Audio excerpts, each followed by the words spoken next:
I'm Cassandra Wilson, though most people know me simply as Cassie. I'm 34, and everything shifted last Tuesday when I glanced at my lottery ticket and realized those 6 perfect numbers meant I had just become $47 million richer. My hands trembled as I tried to process what I was seeing. Once the disbelief faded, an unexpected resolve took hold. I wouldn't breathe a word of this to anyone. My family and money have never mixed well, and past experiences taught me exactly what silence could protect. If you're tuned in right now, I'd love to see where you're watching from. Before I explain the choice that changed my future, don't forget to like this video and subscribe. I share true stories about loyalty, betrayal, and the thin line between the two. Until that life-altering Tuesday, my existence was painfully routine. I was an accountant at a small marketing company in Portland, earning enough to get by, but never enough to feel truly safe. My one-bedroom apartment on the city's edge was simple, nothing special, yet it gave me a sense of independence. Each morning began at 6 with a cup of coffee and a lingering dread of deadlines and bills. The job consumed me, especially during tax season, when 60-hour weeks blurred into each other. As for my family, complicated doesn't even begin to cover it. My parents, Gregory and Diane Wilson, split when I was 14 and both remarried within 2 years. Dad, a high school physics teacher, chose Stephanie, a real estate agent, whose tastes ran far beyond his paycheck. Mom, Diane, married Warren, a wealthy businessman known for his strict control over every dollar. And somewhere in between all that, I had 2 siblings. My younger sister Lisa, now 30, has always held the family's admiration. She graduated from an Ivy League school, married Paul, a successful surgeon, and settled into a picture-perfect suburban life with their 2 beautiful kids. My brother Jason, 36, couldn't be more different. Bright and charismatic as he is, stability has always eluded him. He drifts between jobs and relationships, treating family loans like a revolving door. The routine never changes. A frantic call, heartfelt apology, a promise to repay, followed by silence until the next financial disaster strikes. And the rest of the family wasn't much simpler. Aunt Martha, Mom's younger sister, was the rare exception, genuine, kind, and steadfast. She taught elementary school, scraping by on a modest paycheck, yet somehow managed to be there whenever someone needed her. Her aging Honda rattled like it might fall apart at any moment, and her tiny apartment overflowed with books, plants, and warmth. Complaining simply wasn't in her nature. The same could never be said for Aunt Heather, Dad's older sister. She'd married into wealth and made sure no one forgot it. Holidays with her were a masterclass in condescension. Subtle jabs about my job, my modest apartment, and my lack of a husband.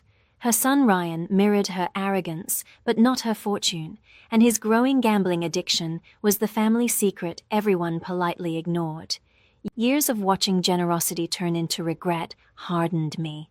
When Jason begged for $5,000 to enter rehab 3 years ago, I drained my small savings to help, only to find out later he'd never even checked in. And when Lisa claimed she was short on wedding expenses, I charged $2,000 to my credit card after her promise to repay me post-honeymoon, a promise that, unsurprisingly, never materialized. 5 years passed, and I was still waiting for Lisa to make good on her promise. When my dad called, asking for help fixing his storm-damaged roof, I wired him what I could spare, only to scroll through social media weeks later and find photos of him and Stephanie lounging on a beach in Cancun. The only person who truly knew how deeply these moments hurt was my closest friend, Charlotte. Charlotte and I met back in college, and unlike so many relationships in my life, ours never wavered. She worked as a nurse, knew the meaning of hard work, and never criticized me for the tangled emotions I carried toward my family. Whenever resentment started to creep in, she gently reminded me that not everyone was out to exploit my kindness. Work offered little relief. My supervisor, Arnold, had a way of presenting my ideas as his own whenever clients were in the room. My coworker, Derek, routinely slipped out early, leaving me to shoulder his unfinished tasks, and somehow he was always the one praised for team effort. Even so, I stayed focused, convincing myself that consistency would eventually lead to recognition. The only small rebellion I allowed myself was a weekly lottery ticket, a harmless tradition that everyone around me mocked. Each Friday, I'd swing by the corner shop, spend $10, and walk out clutching my fragile hope. Mom called it a math tax for dreamers. Jason liked to joke that I should just hand him the cash and save time. Dad turned every mention of it into a mini lecture about probability and poor financial decisions. But for me, those slips of paper weren't about logic. They were about possibility, a glimpse of freedom I couldn't quite let go of. My aspirations were simple: to see more of the world beyond the fog and fir trees of the Pacific Northwest, to maybe pursue a master's in a field that stirred my curiosity, and to finally reach a point where a flat tire or a broken alternator didn't send me spiraling into panic. Reality, however, told a different story. My mid-30s arrived with lingering student loans, stubborn credit card balances, and a monthly juggling act that left no room for error. Groceries, rent, and gas devoured my paycheck. Charlotte and I allowed ourselves the occasional dinner out, but even that required careful planning. I hunted discounts, clipped coupons, memorized sale cycles, and knew exactly where to find the cheapest coffee. My 10-year-old Corolla coughed and groaned whenever the rain hit, yet replacing it was a luxury I couldn't begin to imagine. I had perfected the mask of composure, smiling through conversations while mentally tallying expenses, deciding whether I could afford to accept a dinner invite or if I needed to invent a reason to stay home. That was my reality before everything turned upside down.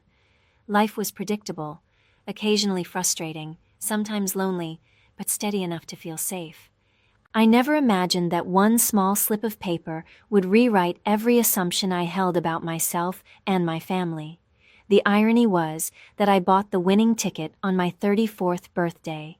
It came at the end of a brutal work week where Arnold, yet again, claimed my cost-saving strategy as his own, earning praise that rightfully belonged to me. Like every Friday, I stopped at Gus's corner market, but this time I deviated slightly from habit. "Happy birthday, Cassie!" Gus called out as I stepped inside. He was a friendly older man who had run that little store for more than 3 decades, always greeting regulars by name. "Thanks, Gus." "The usual, and maybe one extra for good luck," I said, handing him $20 instead of my typical 10. He chuckled, slipping me the tickets. "Birthday splurge, huh? Maybe today's your lucky day," he teased with a wink. For once, I decided to pick my own numbers instead of going with random ones. 3 and 16 for my birthday, 12 for my mother's, 21 for my father's, 9 for Aunt Martha's, and 30 for Charlotte's. 6 numbers tied to the people who shaped my life, for better or worse. That evening, I treated myself to Thai takeout, opened the bottle of wine Charlotte had gifted me, and settled in for a quiet celebration. The drawing aired at 8, but I barely paid attention, scrolling through photos of other people's glamorous parties. At 8:30, I finally reached for my phone, expecting the usual disappointment. The first number matched, 3. I smirked. The next, 16th. My pulse quickened. Then came 12, 21, and 9. My breath caught. When the final number, 30, appeared, I froze. For a long moment, I couldn't move. This had to be a mistake.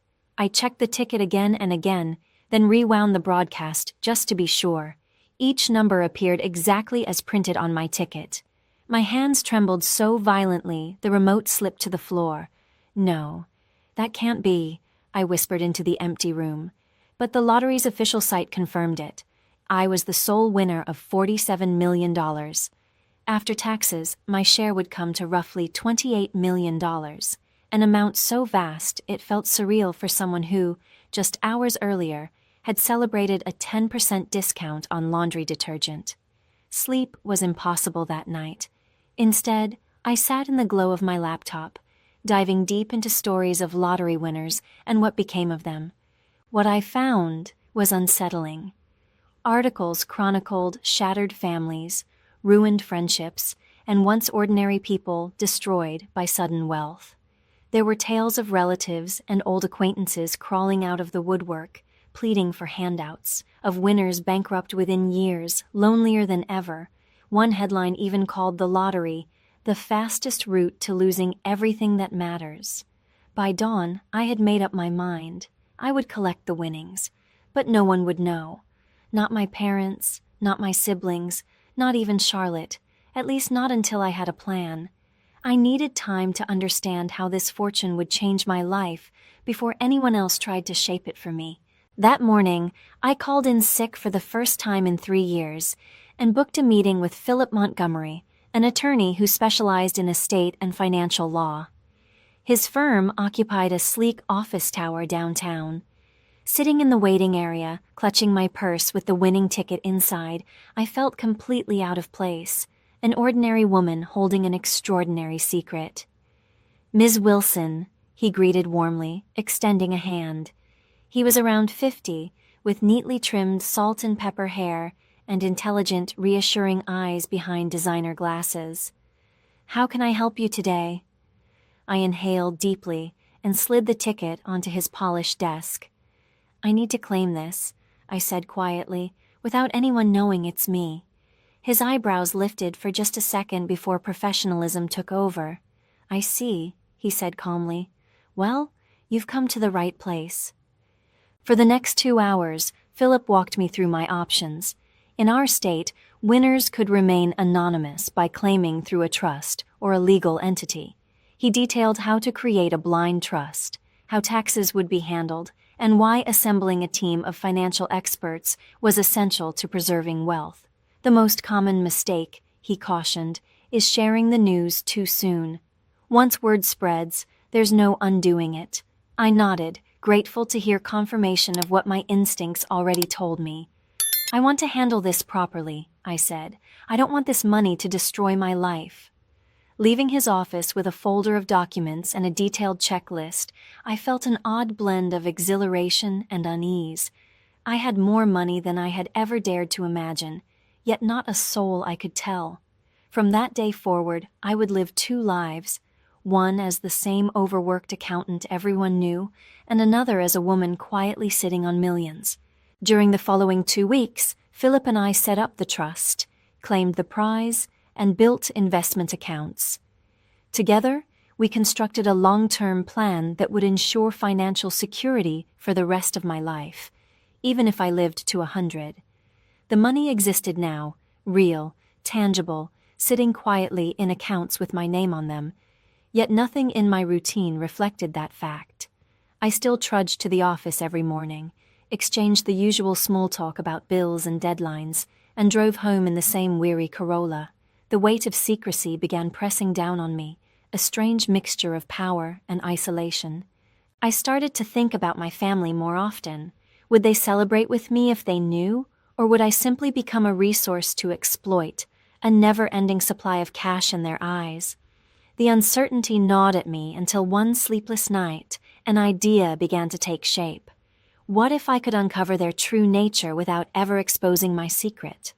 What if I could quietly test their loyalty before deciding who, if anyone, deserved to share in this fortune? By morning, the plan had solidified. I would stage a financial emergency, not something catastrophic, just serious enough to matter. I'd approach each relative with the same story and the same plea for help. Their responses would tell me everything I needed to know. Before moving forward, I scheduled another appointment with Philip to ensure all financial protections were airtight. Together, we reviewed the arrangements, diversified investments, a charitable trust, and a modest checking account that allowed small, believable withdrawals without drawing suspicion.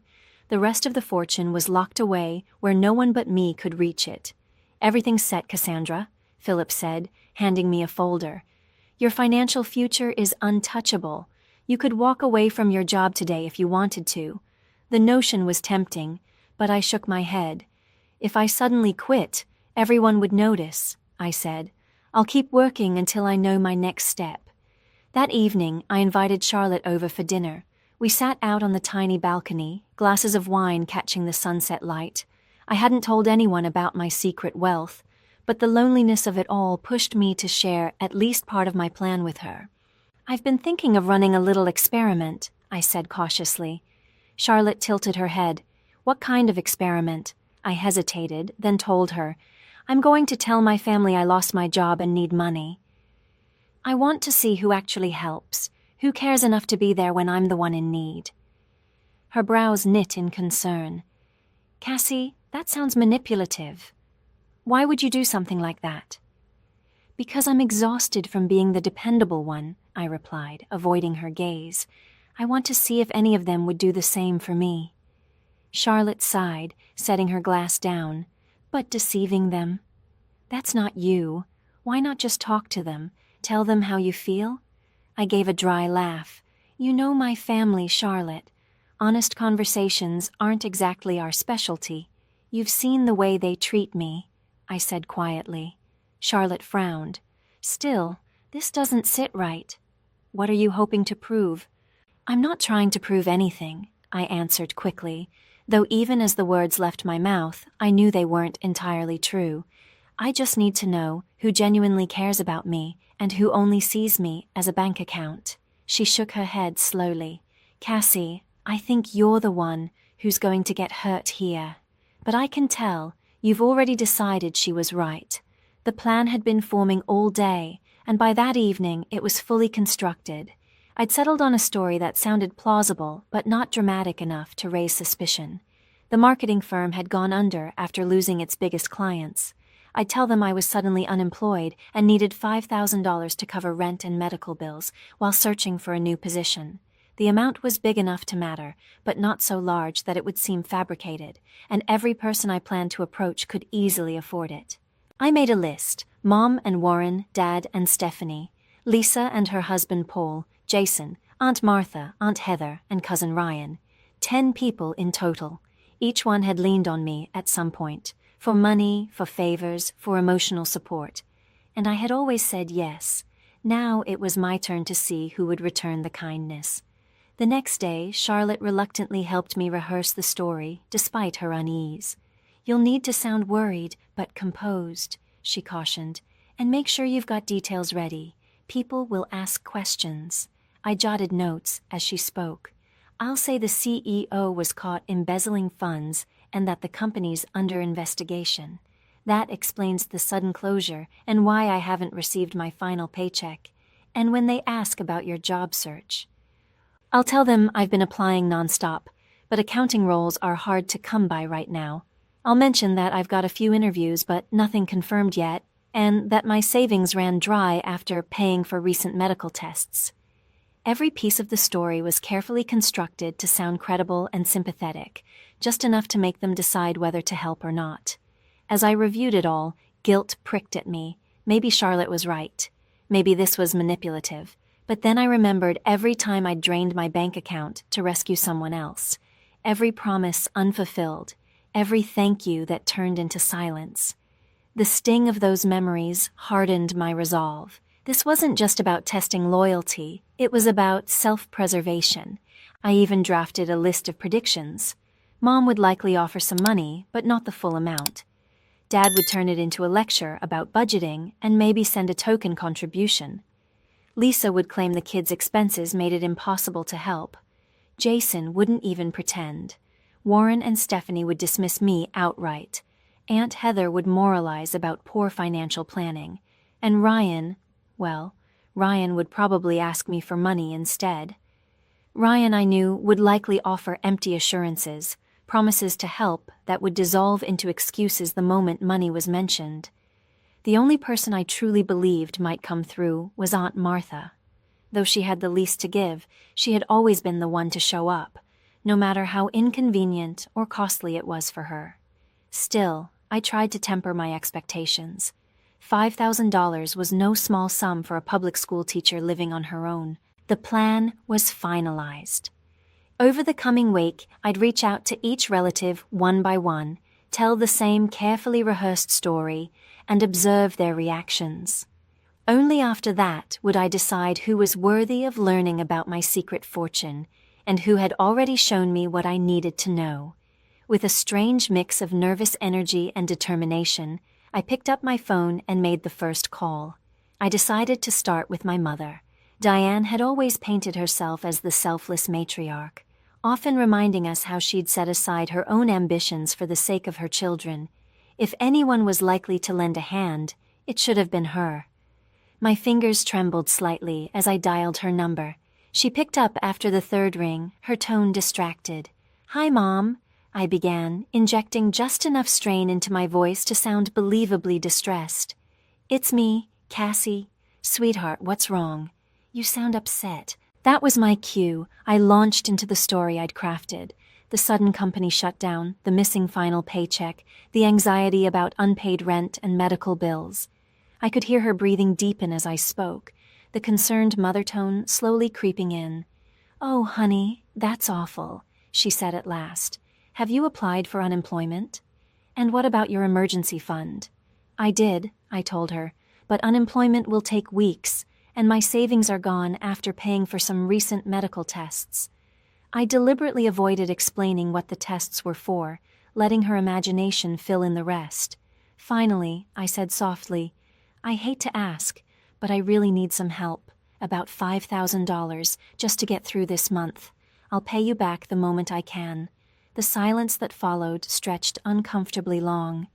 "Oh, Cassie," she sighed at last. "You know, Warren and I just put a down payment on the lake house. Things are tight right now."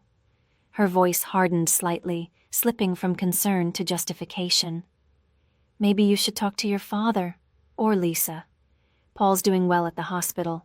I'd rather not ask Dad," I said truthfully. "And Lisa's got the kids and all their private school costs." "Well," she replied after a pause, "let me see what Warren says, but I can't make any promises. You know how particular he is about, well, you know." I did know. Warren had made it clear since day one that his finances didn't extend to me. His money was for my mother, and the children they never ended up having. "Okay, Mom," I said quietly, "just let me know soon. The rent's due next week." "I will, honey, and I'm so sorry about your job," Mom said softly. "But these things have a way of working out for the best. Maybe it's time to consider a more stable career." After ending the call, I jotted down her reaction in the journal I'd started for this experiment. She'd shown sympathy, yes, but her first instinct had been to redirect the responsibility elsewhere. She hadn't said no outright, but I could already imagine how her discussion with Warren would end. A polite apology, an excuse, and no money sent. The following day, I met my father, Gregory, for coffee. I picked a busy cafe downtown, hoping a public setting might temper his response. As soon as I sat down, he gave me a once-over. "You look tired," he said matter-of-factly. I smiled weakly and launched into my prepared story. He listened with the expression of a man grading a paper, detached, analytical, occasionally nodding, but never showing emotion. When I finally mentioned the $5,000, he leaned back, crossed his arms, and sighed. "Cassandra," he began in his familiar lecture tone, "I've always told you to be financially responsible. This is exactly why I said you should keep 6 months of expenses saved. What happened to that plan?" "Life happened, Dad," I answered, careful to sound weary, but not defensive. "Medical bills, car repairs, you know how it is. Not everyone can save that much." He shook his head slowly. "And now you expect others to bail you out. Have you looked at your spending habits? Do you really need to live in that area? What about your streaming subscriptions?" The conversation dragged on for 20 long minutes as he dissected my supposed financial mismanagement, lecturing me about budgeting, employment trends, and the virtue of sacrifice. He never once mentioned actually helping. "I'd love to assist you, Cassie," he finally said, patting my hand in what was meant to be a comforting gesture. "But Stephanie and I are preparing for retirement. Touching those funds would be irresponsible. You'll thank me later. This experience will build character. Sometimes hitting bottom teaches us what truly matters." I smiled faintly, blinking back tears that weren't entirely part of the act. Even expecting this kind of response didn't soften the sting of being dismissed so easily. Next on my list was Lisa. I drove out to her pristine suburban home that Saturday afternoon. Paul was away golfing, which meant we could talk in private. "Cassie, what a surprise," she said brightly as she opened the door. "The kids are at swim lessons. Come in." The house looked like something out of a lifestyle magazine. Polished floors, designer furniture, family portraits perfectly arranged on every wall. We sat in her gleaming kitchen, sipping lattes made with the kind of espresso machine that probably cost more than my car. When I told her about losing my job, her hand flew to her mouth.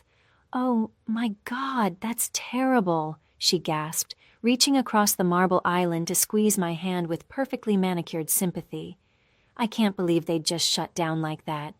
"Poor you," Lisa said, her tone soft and eyes wide with concern. For a fleeting moment, I thought maybe she would surprise me. Maybe she'd step up when it mattered. Then I mentioned the $5,000. Her expression flickered, sympathy fading into polite discomfort. "Oh, well, this really isn't the best time," she began, glancing away. "We just bought the new Audi last month, and the kids' tuition payments hit us hard. Plus, we're remodeling the master bath." She gave a small, uneasy laugh. "Paul handles most of our finances, and he's very strict about what we spend." "I understand," I said softly. "I wouldn't ask if it weren't urgent." I know," she said quickly, her voice a touch too bright. "Let me talk to Paul and see what we can do. Maybe we can help with a smaller amount. Or, hey, maybe you could stay here for a while? The guest room's full of boxes right now, but we could clear it out." I smiled, pretending to consider it. "That's kind of you, but I need to stay in the city for interviews." She nodded, promising to call once she spoke to Paul, though her averted gaze told me exactly how that conversation would go. Jason's response was worse. I texted him the same story, adding enough detail to sound genuine. His reply came within minutes. "That sucks, sis. Really tight right now myself. We'll call you later." He never did. My follow-ups went ignored, and when I tried calling, his phone went straight to voicemail. The silence stung more than I expected, especially from the brother who had borrowed thousands from me over the years, always pledging to pay me back once things turned around. When I called Stephanie, my father's wife, she didn't bother disguising her indifference. "Cassandra, I know this must be stressful," she said briskly, "but Warren and I simply aren't in a position to assist right now. Maybe this is a chance for you to reevaluate your finances. Have you thought about finding a roommate or moving to a cheaper area?" I reminded her that I'd helped fund repairs for their vacation cabin the previous year. Her tone sharpened instantly. "That was different. It's a shared family property, and you've benefited from it too." The fact that I'd only been invited there once, for a single afternoon, was apparently irrelevant. Warren's response made hers sound gentle by comparison. When I called, he didn't waste time on small talk. "You're not my daughter," he said flatly. "I've supported your mother for years, but your financial troubles aren't my responsibility. Maybe you should have chosen a career that actually pays." Then he hung up. Ryan, at least, pretended to care. He texted back almost immediately, full of sympathy. "Absolutely, Cass. I'll help. Let's grab lunch tomorrow. I'll bring a check." Relief flickered for a moment, but the next day he texted an hour before we were supposed to meet. "Something came up. Let's reschedule soon." Of course, he never did. He never followed up, and after a few unanswered messages, Ryan simply stopped replying altogether. Aunt Heather's reaction was the least shocking of all, though it still managed to sting. "Well, Cassandra," she said briskly, "I always knew that company of yours was on shaky ground. I told your father, years ago, you should have taken that position at the bank, but no one ever listens to me." What followed was a long monologue about how various relatives had faced financial hardship and pulled themselves up without ever resorting to handouts. By that evening, Lisa texted to let me know Aunt Heather was already sharing my supposed financial recklessness with half the family. After a week filled with rejections, excuses, and unreturned calls, I was drained. The experiment had confirmed everything I feared. 7 people who had leaned on me in their worst moments couldn't offer even modest support when the tables turned. knowing it intellectually didn't make the truth any easier to swallow. Then my phone rang. It was Aunt Martha. "Cassie, honey, your mom told me about the job," she said, her voice warm and full of concern. "Are you holding up okay?" I hadn't even contacted her yet. She'd heard through the grapevine and reached out first. That alone said more than any promise of money ever could. "I'm hanging in there," I said, unable to disguise the emotion in my voice. "Good. Listen, let's have lunch tomorrow. My treat," she said firmly. The next day we met at a cozy little diner near her apartment. Martha looked just as she always did. Silver-streaked hair tied back in a loose ponytail, jeans and a cardigan with mismatched buttons, a kind smile that reached her eyes. She hugged me tightly before we sat down. "I'm so sorry about what happened, sweetheart. That company didn't deserve you anyway." As we ate, she listened intently, asking practical questions about my job search and offering to connect me with some of her retired colleagues who might know of openings. When our plates were cleared, she reached into her purse and pulled out an envelope, sliding it toward me. "I want you to have this," she said gently. "It's $3,000. I know it's not everything you need, but it'll help with rent." I stared at it, speechless. "Martha, I can't accept this." "It's too much." "Nonsense," she said, waving away my protest. "Family helps family. And if you need somewhere to stay to save on rent, my sofa folds out into a bed. It's not fancy, but you're welcome as long as you need."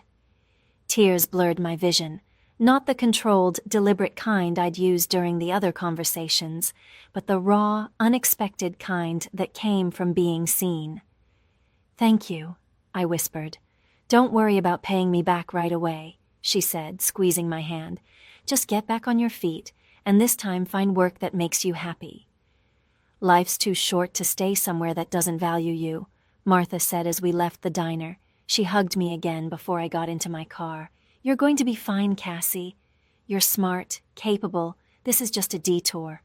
Driving home, I held the envelope she'd given me like it was something sacred. $3,000. Money I knew she couldn't easily spare.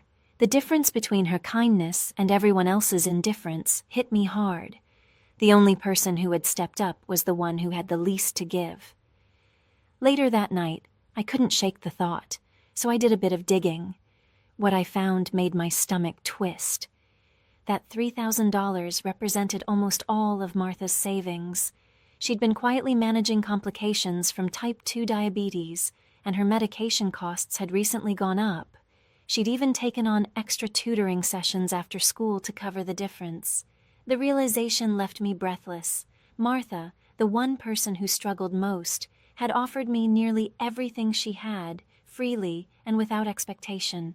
Meanwhile, my mother had spent $8,000 retiling her bathroom just a month earlier and couldn't spare $5 for her daughter.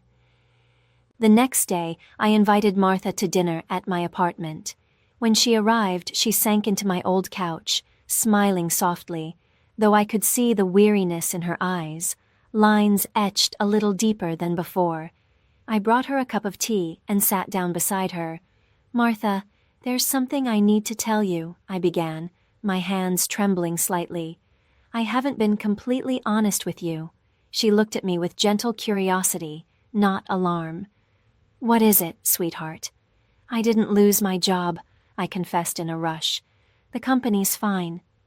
I made up the story to see who in the family would help if I really needed it. Martha was silent for a few seconds, just studying me. Then she nodded slowly. "I see. Are you angry with me?" I asked quickly, dread tightening my throat. Losing her trust would be worse than any rejection I'd faced that week. Her brow furrowed slightly, but her tone stayed calm. "No, not angry." "Maybe a little sad," she admitted. "Sad that you felt you had to test people to know where you stand." She took a sip of her tea, thoughtful. "But I can't say I don't understand. Our family hasn't always treated you kindly. You were the only one who offered to help," I said quietly. "Everyone else either ignored me or found excuses." Martha sighed, the sound full of weary wisdom. People reveal who they are when generosity costs them something, she said softly. I learned that lesson a long time ago. What do you mean? I asked. She set her teacup down, folding her hands neatly in her lap. My ex-husband Robert, she said. Did I ever tell you the real reason we divorced? I shook my head. The family story had always been vague, just that they'd grown apart over time. I came into a small inheritance when my grandmother passed, Martha said softly. About $50,000. Not a fortune, but for us back then, it felt like a miracle. She gave a wistful smile.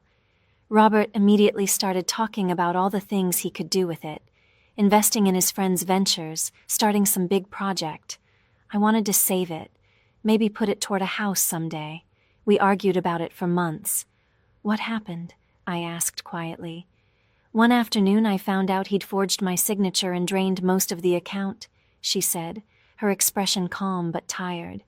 He put the money into a restaurant his friend was opening. It failed within a year. When I confronted him, do you know what he said? She paused, eyes distant. He told me it was our money, not mine, and that he had just as much right to it, as though the inheritance being in my name meant nothing. I stared at her, stunned. I never knew. Everyone always said you just grew apart. Martha gave a small, humorless laugh. That version was easier for the family to swallow. Then she reached across and took my hand. The truth is, I learned something hard back then. Some people see you not as a person, but as an opportunity. It's a painful lesson. I'm so sorry, I said, squeezing her hand gently. It was a long time ago, she said with a small shrug, but it taught me something about money and about people. Money doesn't just show who others are, Cassie. It shows us who we are. It reflects our choices, our priorities, our compassion. It's a mirror, if you're brave enough to look. Her words struck something deep inside me, and before I could stop myself, the truth spilled out. Martha, there's something else I need to tell you. Something big, I drew in a shaky breath. I won the lottery 3 weeks ago. $47 million. Her eyes widened, but she didn't gasp or flinch. She simply waited for me to go on. I haven't told anyone, I said. Not Mom, not Dad, not Lisa or Jason, not even Charlotte. You're the first to know, oh, Cassie, she whispered. That's incredible. That changes everything. I know, I said quietly. And that's why I did the test. I had to know who would be there for me, not for what I could give them, but for who I am. Martha nodded slowly. I understand, she said, but what happens now? That's what I'm still trying to figure out, I admitted. The money's secure. I've got a good attorney, a trust, investments. But when it comes to my family, I just don't know. She took a moment before replying. You don't owe them anything, Cassie. Not one of them, not even me. But I want to help you, I said, my voice rising slightly. Your medical bills, your apartment, anything you need. Her smile was soft and kind. Sweetheart, I don't need a thing. My life may be small, but it's mine. My apartment's filled with books and plants and memories. I'm content. My car runs most days, Martha said with a wry little smile. I have my students, my books, and now this lovely secret with my favorite niece. She gave my hand a gentle pat. Just knowing you're safe and happy, that's more than enough for me. Her selflessness broke something open in me. Here was a woman who had given me almost everything she had when she believed I was desperate, and now, knowing I was worth millions, wanted nothing at all in return. We talked late into the evening, and the more we spoke, the more glaring the contrast became between her quiet grace and the rest of my family's selfishness. While I'd been carrying out my little test, word of my financial crisis had rippled through the family, not as concern, but as gossip. My phone buzzed with messages that night. The first was from my mother. Heard you asked Lisa for money, too. You should have told me you were going around asking everyone. Feels like you're trying to pit us against each other. Then one from my father. Stephanie says you've been calling the whole family for handouts. This is exactly the kind of irresponsible behavior I've been warning you about. Each message confirmed what I already knew. Instead of compassion, they offered judgment. Instead of unity, whispers and blame. My so-called family had turned my fabricated plea for help into a moral indictment. Proof, in their eyes, that I was immature, manipulative, ungrateful, and in doing so they'd exposed themselves far more than I ever could have through words. The next morning, I met with Philip to finalize long-term plans for the money. I walked into his office with a sense of certainty I hadn't felt in years. "I want to set up a trust for my Aunt Martha," I told him, "something that covers her medical bills and gives her a secure, comfortable retirement, but structured so it feels like a gift, not charity. She's proud, and I want to honor that." Philip nodded thoughtfully, jotting notes. "We can establish a family trust that distributes a monthly stipend. That way she never has to manage a lump sum, and it feels natural, not transactional." "Perfect," I said. "And I want to buy her a house. Nothing flashy, just a cozy, single-story place near wherever I settle. It should be easy to maintain and accessible for her health needs." We spent the next hour mapping out investments, philanthropic ventures, and new personal goals. I told him I planned to resign from my job and dedicate myself to launching a nonprofit for elderly individuals living alone, inspired not only by Martha, but by countless others like her who quietly struggle and give anyway. Philip glanced up after a moment. "And your family?" he asked carefully. "Do you intend to tell them about the winnings?" I shook my head. "Not now." "Maybe never," I said, "but I do plan to call a family meeting to address the rumors about my finances and put things to rest." Later that afternoon, I finally called Charlotte. For the first time, I told her everything about the lottery, the trust, the deception, and the revelations that followed. She was silent for a moment after I finished, then exhaled slowly. "I can't believe you went through all that," she said. "But I get it. I really do." Charlotte had laughed when I finished explaining everything. "So what now?" she asked teasingly. "Are you going to turn into one of those eccentric millionaires who still clips coupons and drives a car with the check engine light on?" I couldn't help but laugh. "No, I don't see myself hoarding ketchup packets," I said, "but I'm not buying Bentleys either. I want the money to matter, to actually do something good, and that starts with Martha. She deserves it," Charlotte agreed softly. "But what about everyone else, the ones who failed your test?" "I'm still deciding," I admitted. "I've called a family meeting for Sunday. I told them I have something important to announce." When the day came, I was honestly surprised that everyone showed up. My mother and Warren arrived first, followed by my father and Stephanie, then Lisa and Paul, perfectly dressed, of course. Even Jason came, though he'd ignored every message I'd sent for weeks. Aunt Heather swept in last, wearing disapproval like perfume. Martha was the only one who smiled, catching my eye with a look of quiet understanding as she entered. They all gathered in my small living room, glancing around with varying degrees of curiosity and judgment, clearly wondering why I had summoned them. I took a steadying breath and faced them. "Thank you for coming," I began. "I know there's been a lot of talk about my finances lately, and I wanted to clear the air." My mother shifted uneasily in her chair. Jason's attention suddenly dropped to his phone screen. Lisa and Paul exchanged a wary look. "The truth is, I'm doing fine," I continued. "I've accepted a new position, one with better pay and benefits." It wasn't a lie.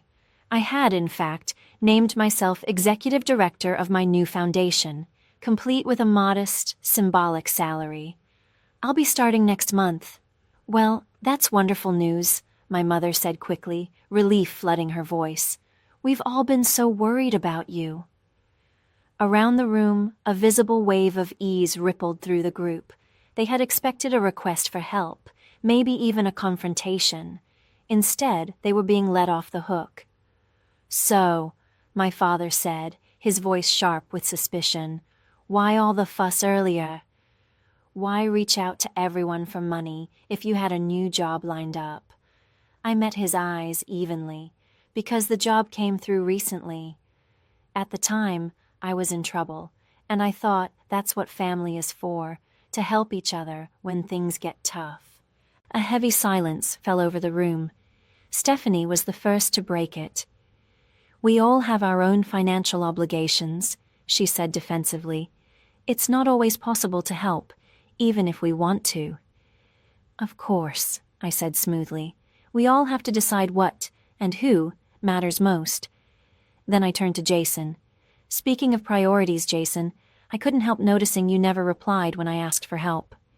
And yet, you didn't hesitate to text me last Christmas asking for $3,000 to cover your rent." Jason's face flushed. I was dealing with some stuff," he mumbled. "I just didn't have any money to give you then." "You didn't even call me back," I reminded Jason quietly. "That wouldn't have cost you a dime." The rest of the meeting unfolded in much the same way, me calmly laying out the hypocrisy I'd endured, them squirming under the weight of their own excuses. No one apologized. Instead, they offered rationalizations, deflections, even attempts to make me feel guilty for making them uncomfortable. It was astonishing how easily concern could twist into self-defense. After an hour of awkward conversation and hollow goodbyes, they filed out one by one, leaving behind the faint scent of expensive perfume and forced civility. As the door closed behind the last of them, I felt something I hadn't expected. Not anger, but relief. I hadn't needed to expose my secret to take back my power. The money had already done something far more profound. It had freed me to see my family clearly and to draw the boundaries I should have drawn years ago. Martha stayed behind, quietly collecting the empty coffee cups and plates. "You handled that beautifully," she said softly. "That couldn't have been easy." "It was easier than I thought," I admitted. For the first time, I wasn't afraid of letting them down. Because I finally understood. They never really saw me to begin with. She smiled, warm and proud. "That's a powerful realization." "So," she asked, "what comes next?" I smiled back. "Next, we start looking for houses." For both of us, a year later, my life bore almost no resemblance to the one I'd lived the night I checked those 6 numbers. I now owned a beautiful but modest home on a quiet tree-lined street, with a garden that greeted me each morning in bloom. Just a few blocks away, Martha lived in her own cozy craftsman bungalow, a single-story place with wide doorways and soft light, designed so she could move easily on the days when her diabetes made walking hard. My nonprofit had become something far bigger than I had dreamed. We offered companionship, home maintenance, and emergency financial assistance to older adults living alone. Many of them, like Martha once had been, overlooked or forgotten by their own families. Within a year, we'd reached over 200 seniors across the city. Charlotte had joined the organization as outreach coordinator, her nursing background and compassion transforming every visit into something meaningful. Our friendship remained unchanged. We still had our weekly wine nights, only now they took place on my sunlit patio instead of my cramped apartment balcony. As for my family, the dynamic had quietly reshaped itself. We still exchanged polite holiday calls, birthday texts, and the occasional strained visit, but the illusion of closeness was gone, and with it, much of the pain. Without the constant need for approval or the pretense of intimacy, our distance became peaceful rather than bitter. They still had no idea about the lottery. To them, I was simply thriving in my new career, finally successful in a field that suited me. And that was just fine, because for the first time in my life, success wasn't something I needed anyone else to see. It was something I could feel. They seemed content to accept my vague explanation about the new job without asking many questions, which, in itself, told me everything I needed to know about how much genuine interest they had ever taken in my life. There were moments when the temptation to tell them the truth flickered through me, especially when Jason called to pitch his latest can't-miss business venture, or when Lisa complained about the rising costs of her kitchen renovation. But each time, I remembered the silence that had greeted my own pleas for help, and the decision not to reveal anything became effortless.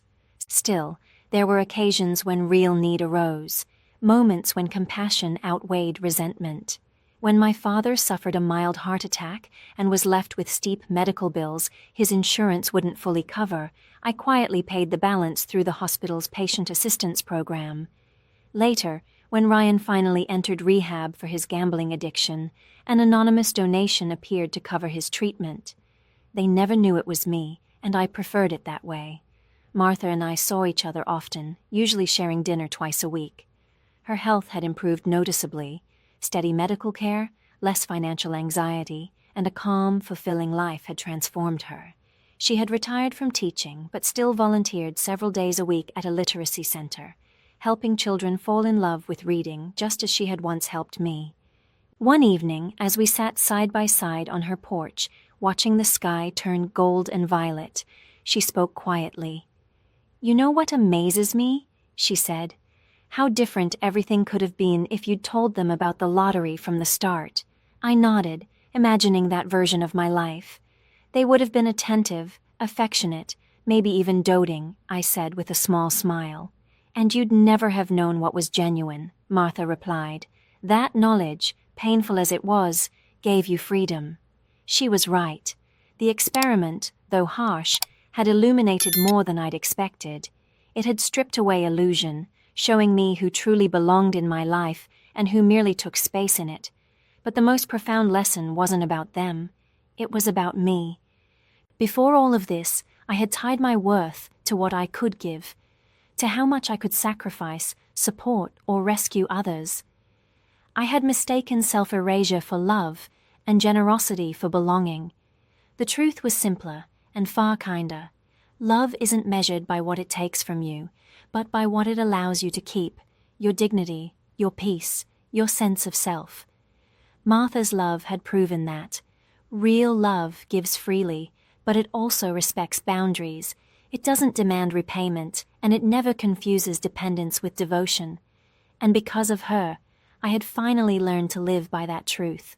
It was steady and real, there in the quiet moments as much as in the storms. At first, I'd kept the truth about my winnings hidden out of fear, terrified that money would twist the people I loved or poison what little trust remained between us. What I hadn't expected was that the secret would do the opposite, not distort my relationships, but reveal them. It peeled away the layers of performance and showed me, with painful clarity, who everyone had always been. The money hadn't changed anyone. It had simply shone a light on their true nature. My world now was richer in ways that had nothing to do with wealth, full of purpose through my foundation, genuine closeness with Martha and Charlotte, and a grounded sense of self-worth that no outside approval could shake. Most of all, I had peace, the kind that comes when you stop chasing validation from people who can't give it. The financial fear that had haunted me for years was gone, but so was the constant ache to be seen and loved by those who only valued what I could provide. I had finally built a life guided by principle, not by insecurity. Martha reached over, her familiar hand warm against mine. "You did good, kiddo," she said softly. "Not just with the money, with what you learned." I smiled through the emotions swelling in my chest. I had the best teacher. As the sun slipped beneath the horizon, painting the sky with streaks of pink and gold, I thought back over the path that had brought me here, from the shock of seeing those winning numbers, to the sting of disappointment, to the quiet joy of turning that windfall into something meaningful. The lottery had changed my life, yes, but not in the ways I'd once imagined. It hadn't bought happiness or fixed old wounds. It had simply given me the freedom to see clearly, to choose intentionally, to live honestly. In the end, the most valuable thing I gained wasn't measured in dollars. It was the understanding that the people who truly belong in your life aren't the ones who appear when you have plenty to give, but the ones who remain when all you can offer is yourself. Have you ever tested someone's loyalty? What did that reveal to you? Share your experiences in the comments below. And if this story spoke to you, please remember to like and subscribe for more real stories about family, trust, and rediscovering what really matters. And most importantly, share this with someone who needs to be reminded that their worth isn't defined by what they can give. Thank you for listening, and may you find the clarity to see the truth in your own relationships.